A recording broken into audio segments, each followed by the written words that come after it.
Lo? Oh, Tanggol. Papa. Pasensya na po kayo. Ngayon lang po kami nakauwi. Ano nangyari sa'yo? Papa, napalaban po kami. Pumunta po kami sa sementeryo para bisitahin sila Fatima. Buti na lang po dumating kami agad. Inaabol sila ng mga pulis dahil pinapapatayo sila ng mga gerero. Sino mga pulis to? Siniguro ko yan? Hindi ho. Sila Colonel Romero ho. Pero patay na ho siya at nailigtas ho namin sila Fatima. Naitago na po namin sila sa ligtas na lugar.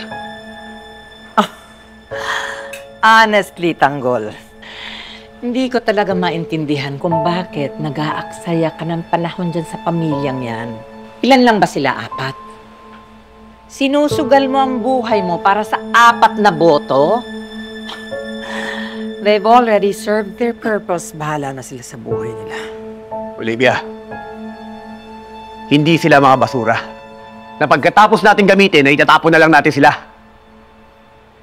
Inililigtas ko sila, Fatima, kagaya ng pagliligtas na gagawin ko sa mga taga-Maynila sa kamay ng mga gerero. Tama na yan. Tatalo-talo pa kayo. Bukas ng eleksyon, nagbabangayan pa kayo. Dapat, pinaghahandaan natin ang mga gerero. Tama si Don Julio, Tanggol. Bukas na ang botohan. Huwag tayong magpakampante dahil baka manakaw ni Miguelito ang botong para sa'yo. Oo nga, Tanggol. Sa ganitong panahon, ginagapang ng mga politiko ang mga botante para sa mga boto nila. Lalong-lalo na sa mga hindi pa nakakapili ng kandidato. O, Tanggol, totoo yun. May mga nangyayari nga, panalo na yung kandidato, natulog lang pagkagising. Iba na nanalo, napili ang boto nila.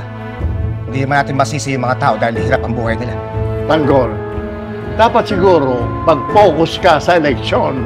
Hindi yung kung ano-ano yung pinagkagagawa mo.